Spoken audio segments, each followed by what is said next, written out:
Quando terminou o primeiro culto, eu comentara lá embaixo com o nosso querido André as coisas que Deus faz, né?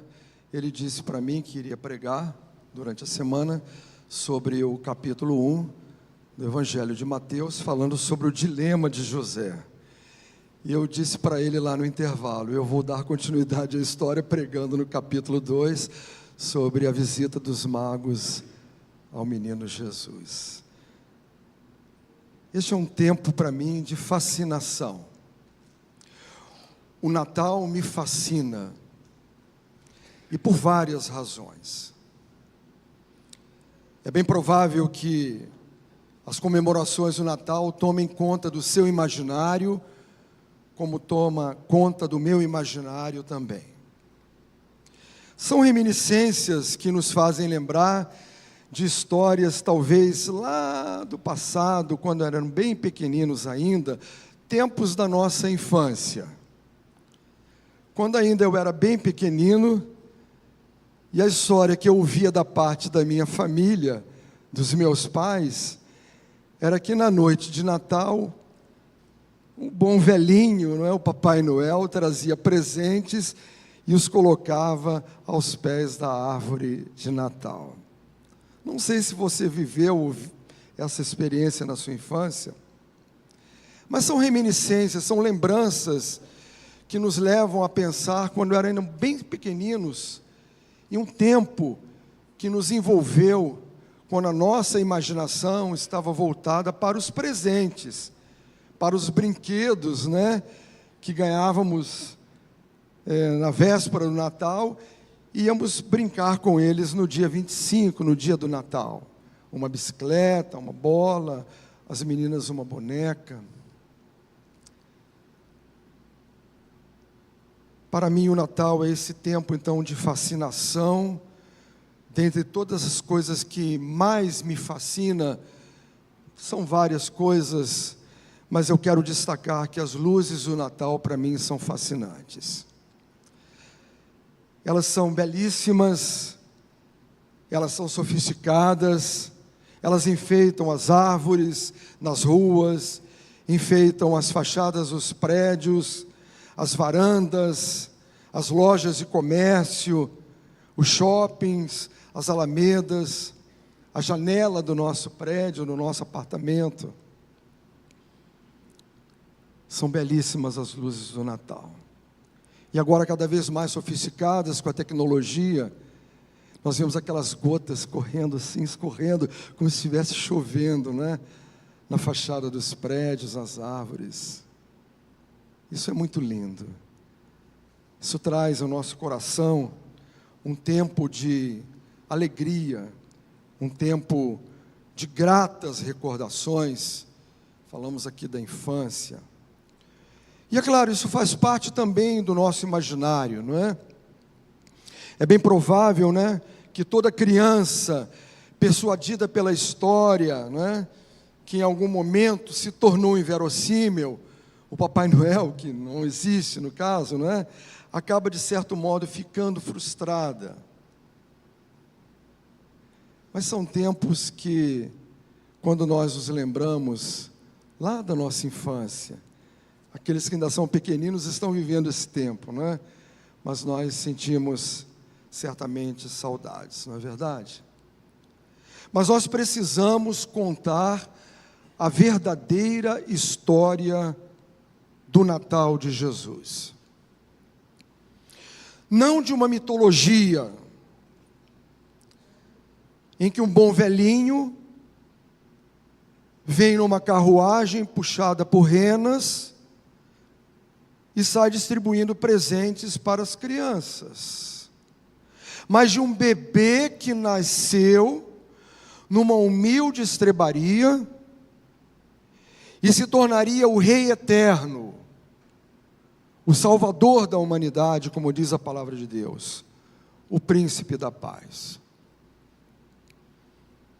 Quero falar um pouco dessa história, que nós podemos ouvi-la contada pelos dois evangelistas, Mateus e Lucas, e de muitas maneiras nós podemos ouvir essa história. Quero ler então o texto que nos fala ainda sobre o nascimento de Jesus. Capítulo 2, Evangelho de Mateus, até os versos de número 12. Eu leio na Nova Versão Internacional, que diz assim: Depois que Jesus nasceu em Belém da Judéia, nos dias do rei Herodes, magos vindos do Oriente chegaram a Jerusalém e perguntaram: Onde está o recém-nascido rei dos judeus? Vimos sua estrela no Oriente e viemos adorá-lo. Quando o rei Herodes ouviu isso, ficou perturbado, e com ele toda Jerusalém. Tendo reunido todos os chefes dos sacerdotes, do povo e os mestres da lei, perguntou-lhes: onde deveria nascer o Cristo? E eles responderam: em Belém da Judéia, pois assim escreveu o profeta: mas tu, Belém, na terra de Judá, de forma alguma és a maior entre as principais cidades de Judá. Pois de ti sairá o líder, que como pastor conduzirá a Israel, o meu povo. Então Herodes chamou os magos secretamente e informou-se com eles a respeito do tempo exato em que a estrela tinha aparecido. O texto prossegue. Enviou-os a Belém e disse: vão informar-se com exatidão sobre o menino. Logo que o encontrarem, avisem-me, para que eu também vá adorá-lo. Depois de ouvirem o rei, eles seguiram seu caminho, e a estrela que tinham visto no Oriente foi adiante deles, até que, finalmente, parou sobre o lugar onde estava o menino. Quando tornaram a ver a estrela, entraram, ou melhor, quando tornaram a ver a estrela, encheram-se de júbilo. Ao entrarem na casa, viram o menino com Maria, sua mãe, e prostrando-se o adoraram. Então abriram seus tesouros e lhe deram presentes: ouro, incenso e mirra.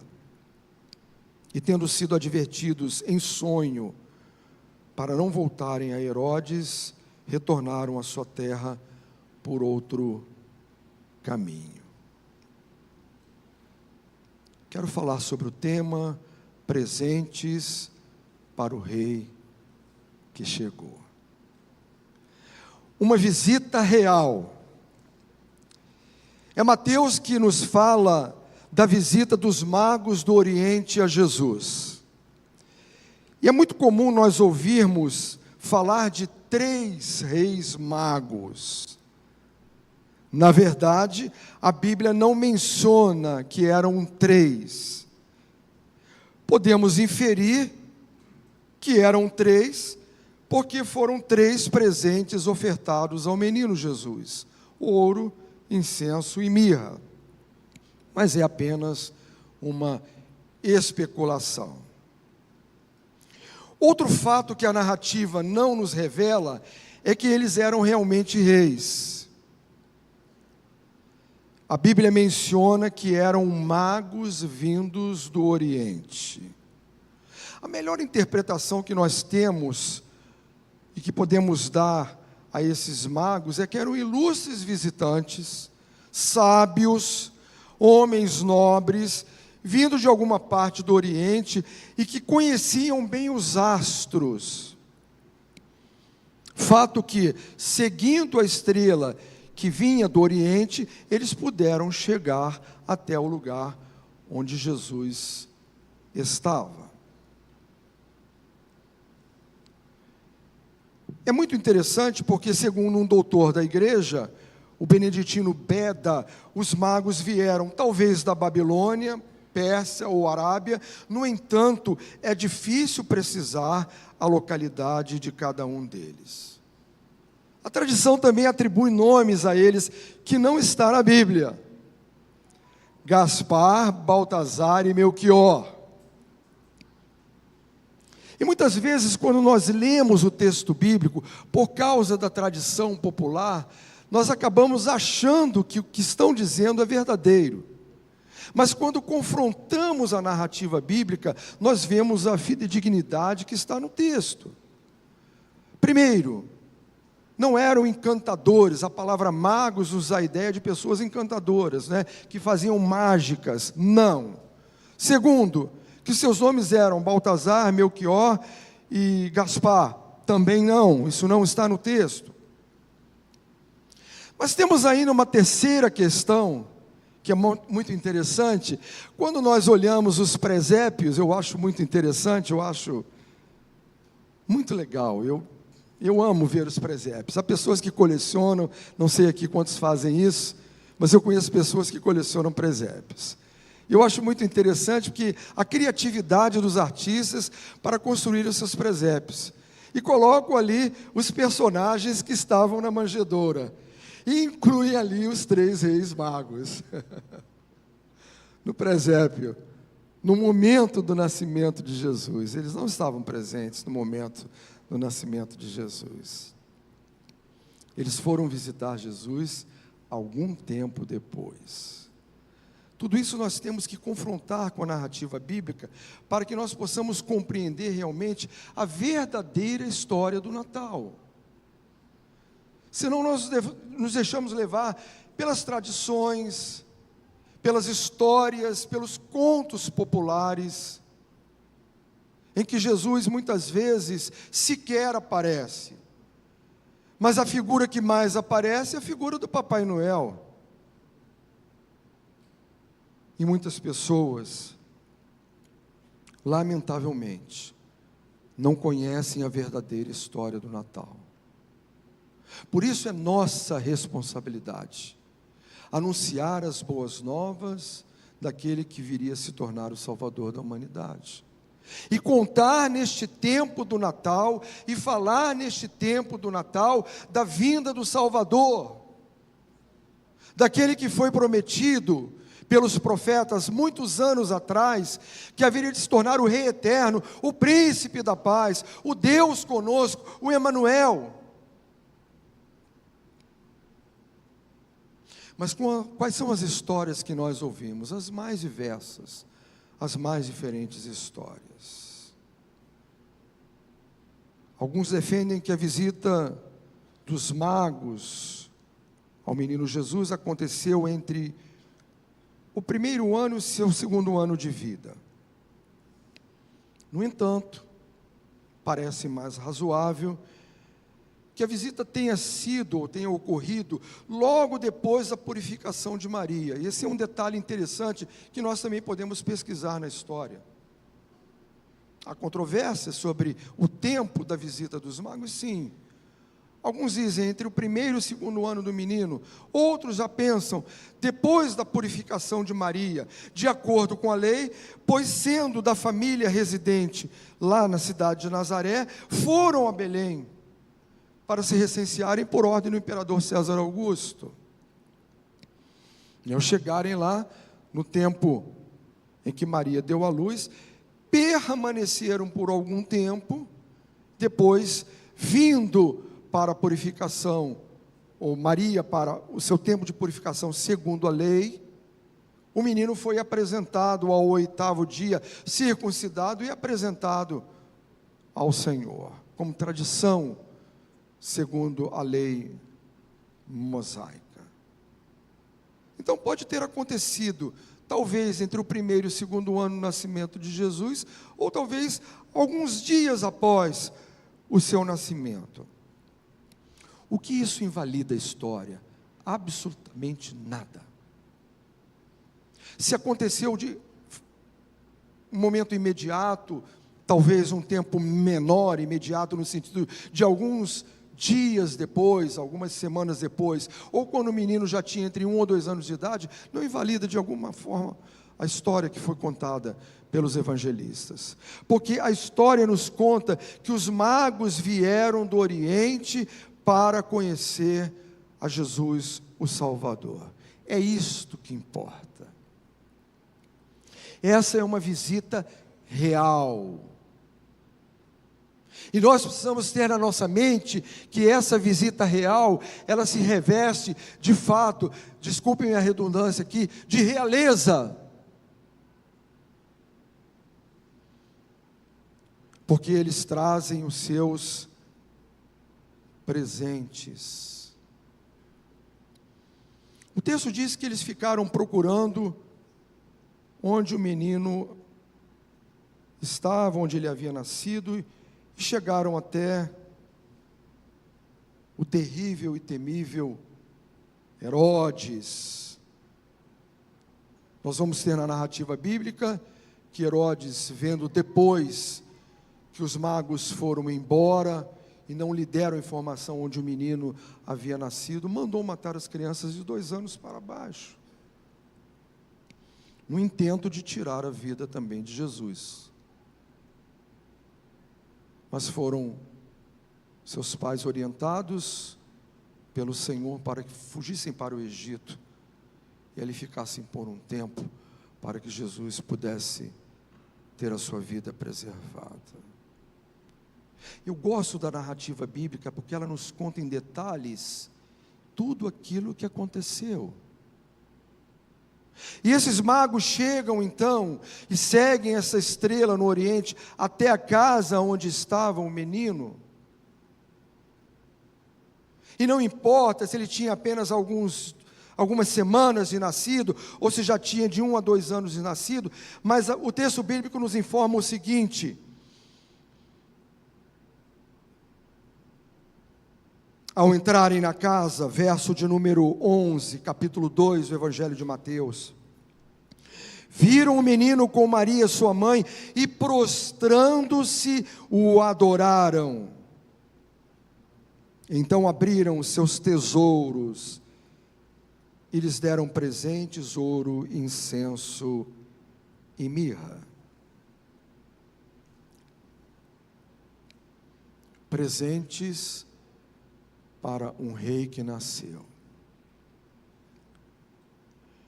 Os presentes têm um significado muito importante na nossa vida, não é verdade?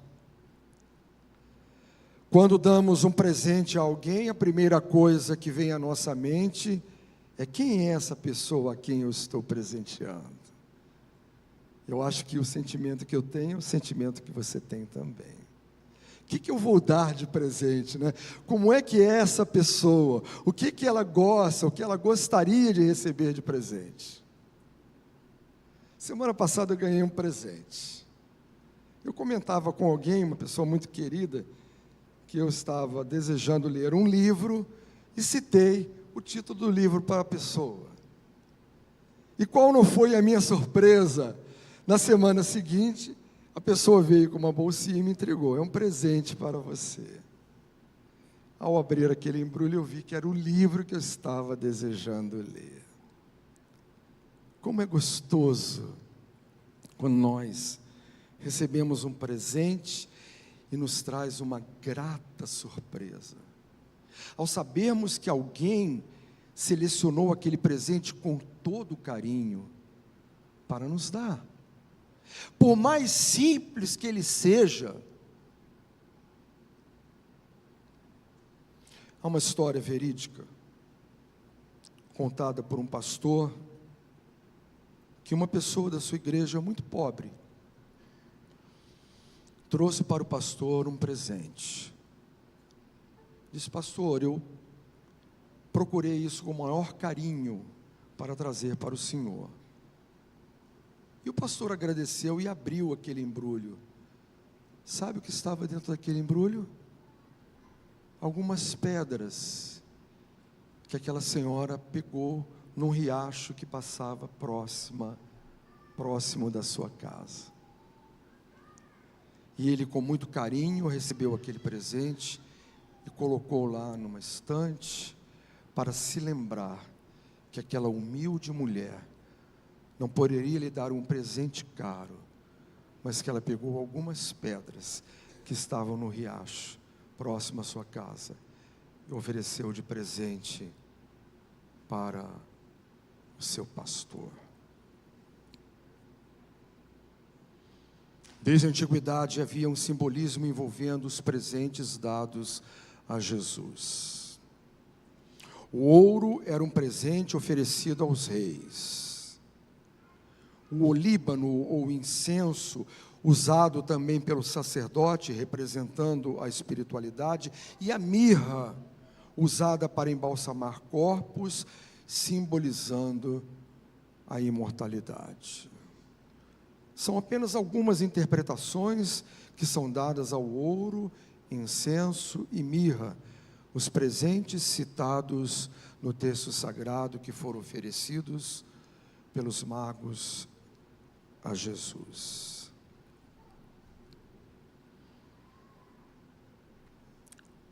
Quando olhamos para o texto, nós podemos compreender que essas homenagens estavam voltadas para alguém que haveria de se tornar um grande rei.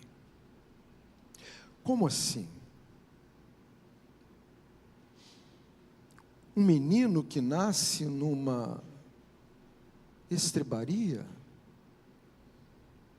Um menino que nasce sem nenhum conforto? Um menino que não nasce num grande, suntuoso palácio? Um menino que é envolto em panos e colocado num coxo, no lugar que servia de local para os animais se alimentarem? Esse menino se tornaria o rei dos reis, o rei eterno, o príncipe da paz, o Deus conosco? Sim. E esta é a história que nós precisamos contar para o mundo. Para que o mundo não pense e continue pensando que a figura principal que é homenageada durante o Natal é o Papai Noel.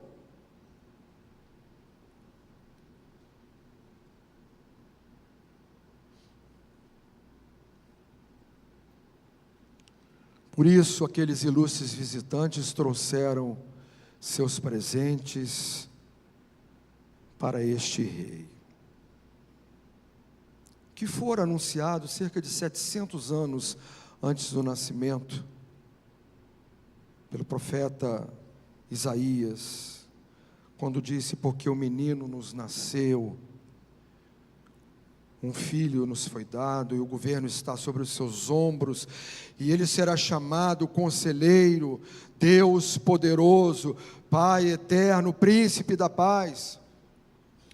Ele estenderá o seu domínio e haverá paz sem fim sobre o trono de Davi e sobre o seu reino, estabelecido e mantido com justiça e retidão, desde agora e para sempre. O zelo do Senhor dos exércitos fará isso. Isaías 9, 6 e 7. 700 anos aproximadamente antes de Jesus nascer, o profeta predisse que ele seria esse maravilhoso conselheiro, esse Deus eterno, ou Pai eterno, esse príncipe da paz. Ali estava aquele pequenino rei que acabara de nascer, talvez alguns meses atrás, entre 1 ou 2 anos, não sabemos o tempo preciso, mas ali estava o pequenino rei, cujo reinado, diz a palavra do Senhor, é eterno. Este foi o rei que nasceu.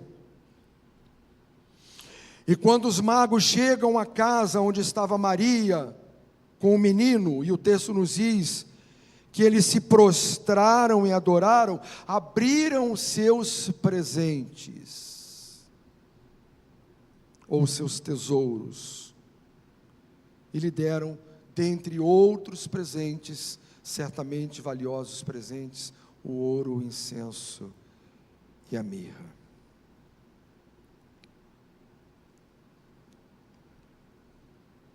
Quantas vezes nós deixamos de contar essa verdadeira história do Natal, porque nos vemos envolvidos com uma história que não é verdadeira? É um tempo de comemorações, É um tempo de júbilo, é um tempo de congraçamento, é um tempo de troca de presentes, é um tempo de fraternidade, mas é um tempo também de anunciação, de que Jesus nasceu para se tornar o Salvador da humanidade. Nós nunca podemos perder, dentro da história do nascimento de Jesus, esta linha condutora que nos faz lembrar que quando ele nasceu numa humilde manjedoura, ele tinha um propósito estabelecido por Deus para salvar a humanidade, da qual fazem parte eu e você. De que ele cresceria e cumpriria o seu ministério, e que ele se deixaria morrer numa cruz hedionda, sofrendo as maiores agruras, para se tornar o meu e o seu Salvador, e o Salvador de toda a humanidade. Esta é a verdadeira história de Jesus. Não podemos contar uma outra história diferente desta.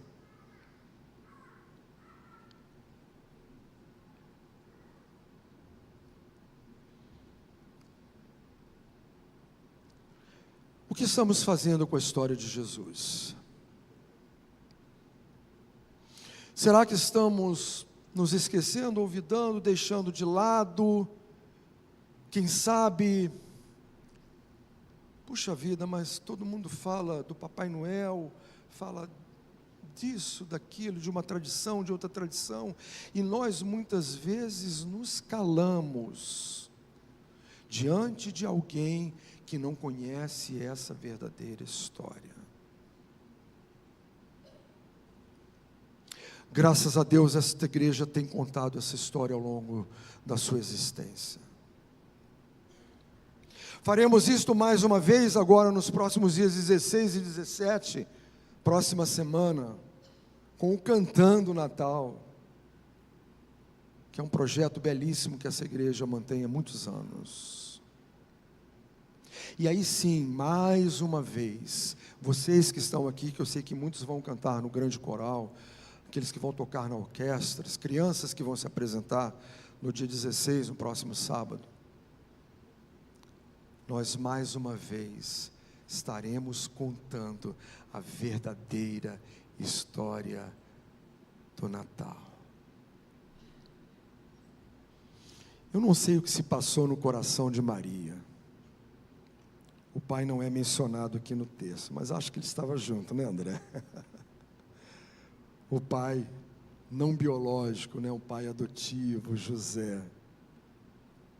Jesus nasceu por obra e graça do Espírito Santo, como pregou meu querido André aqui no primeiro culto.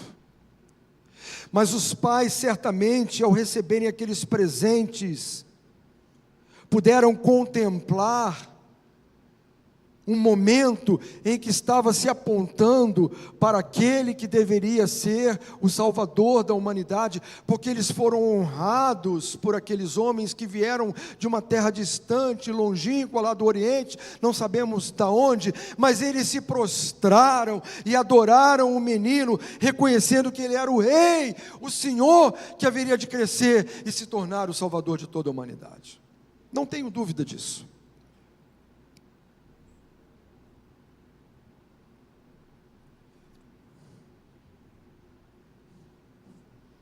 Quero concluir a minha fala convidando você a pensar, deixando uma pergunta para você e para mim: que presente você gostaria de oferecer ao Rei Jesus? Certamente trocamos presentes com familiares, com amigos, com irmãos queridos, mas o que vamos oferecer para Jesus, o nosso Salvador? Talvez alguém que esteja aqui ainda não tenha oferecido a sua própria vida, não tenha oferecido os seus talentos, os seus dons a serviço deste Rei. Você que sabe cantar, você que sabe ensinar, você que sabe tocar um instrumento, você que sabe fazer tantas coisas, às vezes aí fora no mundo corporativo, na sua atividade cotidiana, não tem colocado diante de Deus esses dons, esses talentos, para servir a este Rei. Eu posso dizer para você, sem nenhuma sombra de dúvidas, que o melhor presente que nós podemos oferecer para Jesus é a nossa própria vida. São os dons que Deus nos deu para servi-lo e para adorá-lo. A sua casa pode estar muito bem enfeitada, não é? Com guirlandas, com uma árvore de Natal, segundo as tradições, com as luzinhas de Natal que eu acho tão bonitas. Tudo isso faz parte desse nosso imaginário que envolve as comemorações natalinas. Mas Jesus não pode estar de fora desta comemoração. Como você vai comemorar o Natal de Jesus?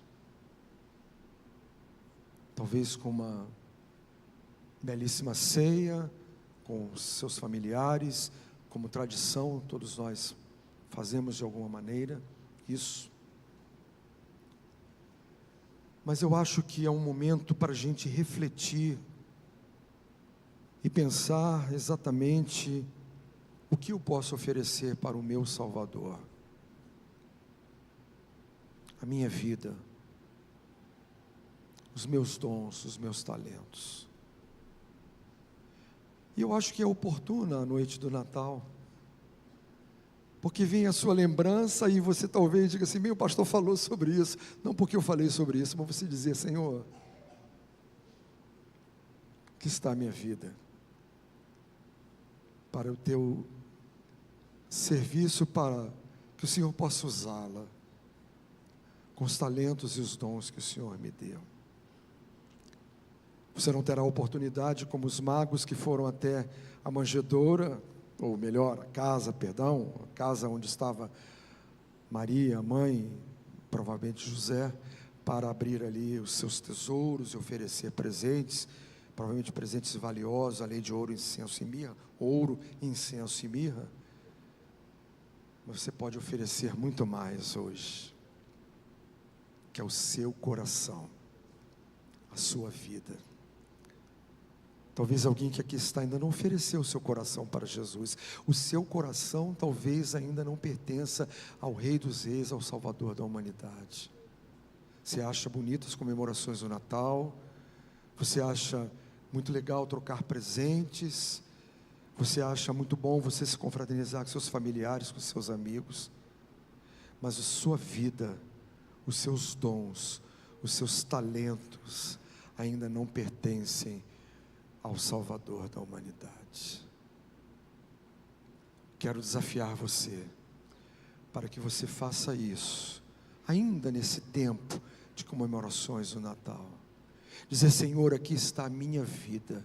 E se você já tem feito isso, se você tem colocado diante do altar o Senhor, por que não renovar esses votos e dizer: Senhor, mais uma vez, um novo ano está se aproximando, e eu quero colocar diante de Ti a minha vida, os meus dons, os meus talentos, para que o Senhor use como o Senhor quiser, porque o Senhor merece o melhor presente que eu possa lhe dar, e o melhor presente que nós podemos dar para Jesus é a nossa vida.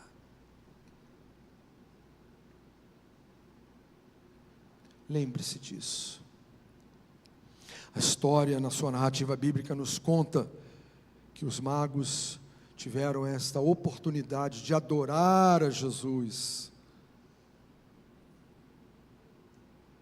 apresentando, oferecendo seus presentes.